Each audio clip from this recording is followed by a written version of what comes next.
দবকাৰ gurukul senior secondary স্কুলত আয়োজন কৰা হল বিদায়ী সভা। এবাৰ অষ্টমবাৰৰ বাবে দ্বাদশ শ্ৰেণীৰ বিদায়ী সভা অনুষ্ঠিত কৰা হয়। চাওঁতে 8টা বছৰ অতিক্ৰম কৰি 9 নম্বৰ বছৰত প্ৰৱেশ কৰিল দবকা গুৰুকুল সিনিয়ৰ সেকেন্ডাৰী স্কুলে। ছাত্ৰ-ছাত্ৰীয়ে উচ্চ শিক্ষা লাভ কৰা একমাত্ৰ গুৰুকুল সিনিয়ৰ সেকেন্ডাৰী স্কুল আজি দ্বাদশ শ্ৰেণীৰ ছাত্ৰ-ছাত্ৰীয়ে বিদায় ল'বলগীয়া হ'ল। দবকা অঞ্চলত উজলি উঠা এই সিনিয়ৰ সেকেন্ডাৰী স্কুলৰ ছাত্ৰ-ছাত্ৰী আৰু শিক্ষক-শিক্ষয়িত্ৰীৰ মাজত মৰমৰ ছাত্ৰ-ছাত্ৰীয়ে বক্তৃতাৰ মাজত দাঙি ধৰিছিল। এনে এখন সিনিয়ৰ সেকেন্ডাৰী স্কুল দবকা ৰাইজৰ বাবে আদৰ্শ আৰু মূল্যৱান। আপোনাৰ সন্তানকো যদি এই সিনিয়ৰ সেকেন্ডাৰী স্কুলত নামভৰ্তি কৰিব বিচাৰে তেনেহলে তলত থকা নম্বৰত যোগাযোগ কৰিব পাৰে। ইতিমধ্যে নৱম শ্ৰেণীৰ ছাত্ৰ-ছাত্ৰীৰ বাবে নামভৰ্তি প্ৰক্ৰিয়া আৰম্ভ হৈছে। আজি অষ্টমবাৰৰ বাবে দ্বাদশ শ্ৰেণীৰ ছাত্ৰ-ছাত্ৰীয়ে আয়োজন কৰা বিদায়ী সভাত মুখ্য অতিথি হিচাপে উপস্থিত থাকে দবকা আৰক্ষীৰ ভাৰপ্ৰাপ্ত বিষয়া দিলীপ বনিয়া ছাৰ আৰু বিভিন্ন শিক্ষাবিদ। দবকা আৰক্ষীৰ ভাৰপ্ৰাপ্ত বিষয়া দিলীপ বনিয়া ছাৰক ফুলাম গামোচা আৰু জাপিৰে সম্বৰ্ধনা দিয়া পৰিলক্ষিত হয়। ইয়াৰ লগতে গুৰুকুল সিনিয়ৰ সেকেন্ডাৰী স্কুলৰ প্ৰতিগৰাকী শিক্ষক-শিক্ষয়িত্ৰীক একোখন ফুলাম গামোচাৰে আদৰণি দিয়াও পৰিলক্ষিত হয়।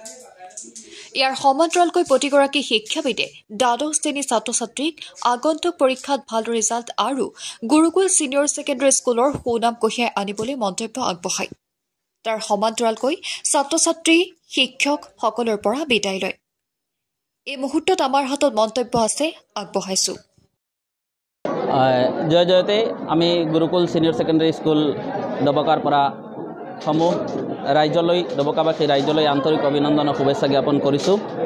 আজি আমাৰ দবকা গুৰুকুল সিনিয়ৰ সেকেন্ডাৰী স্কুলত দ্বাদশ শ্ৰেণীৰ বিদায়ী সভা অনুষ্ঠিত কৰা হৈছে আৰু এই বিদায়ী সভাত আমি আমাৰ এইবাৰৰ যিসকল ছাত্ৰ-ছাত্ৰী HS ফাইনেল এক্সামত অৱতীৰ্ণ হ'ব সেইসকল ছাত্ৰ-ছাত্ৰীক উদ্দেশ্যে সভাখন অনুষ্ঠিত কৰা হৈছে। গতিকে এই সভাখনৰ জৰিয়তে আমি আমাৰ ছাত্ৰ-ছাত্ৰীসকলক আগন্তুক যিটো ফাইনেল এক্সাম আহি আছে সেই এক্সামৰ বিষয়ে বা তেওঁলোকৰ যিটো ছাত্ৰ-ছাত্ৰীসকলৰ ভৱিষ্যত কেনেকুৱা উজ্জ্বল কৰিব সেই বিষয়ে আমি ইয়াত আমাৰ দবকা থানাৰ অচিক ইয়াক আমি নিমন্ত্ৰণ জনাইছিলোঁ। তেওঁ আহিছে আৰু আমাৰ বিভিন্ন শিক্ষাবিদসকল আছিল বা আমাৰ বিদ্যালয়ৰ শিক্ষাগুৰুসকল আছিল, সেইসকলে বিভিন্ন মূল্যৱান বক্তব্য আগবঢ়াইছে আমাৰ ছাত্ৰ-ছাত্ৰীক উদ্দেশ্যে, যাতে ছাত্ৰ-ছাত্ৰীসকলে কেনেকৈ তেওঁলোকৰ জীৱনত এটা মূল্যবোধৰ শিক্ষা অৰ্জন কৰিব পাৰে সেই উদ্দেশ্য কাৰ্যগত কৰি বিভিন্ন বক্তাসকলে বিভিন্ন বক্তব্য আগবঢ়াইছে।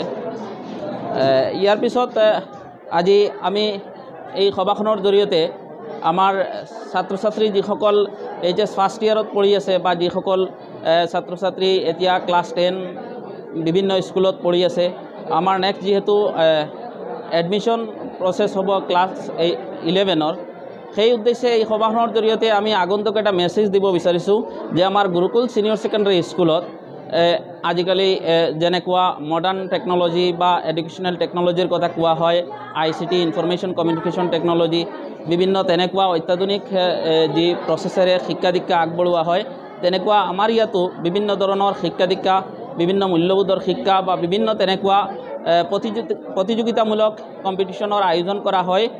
গতিকে সকলো শিক্ষাপ্ৰেমী ৰাইজে আমাৰ এই গুৰুকুল সিনিয়ৰ সেকেন্ডাৰী স্কুলত যাতে তেওঁলোকৰ ল'ৰা ছোৱালীক এডমিশ্যন দিয়ে তাৰ কাৰণে আমি আহ্বান জনাইছোঁ।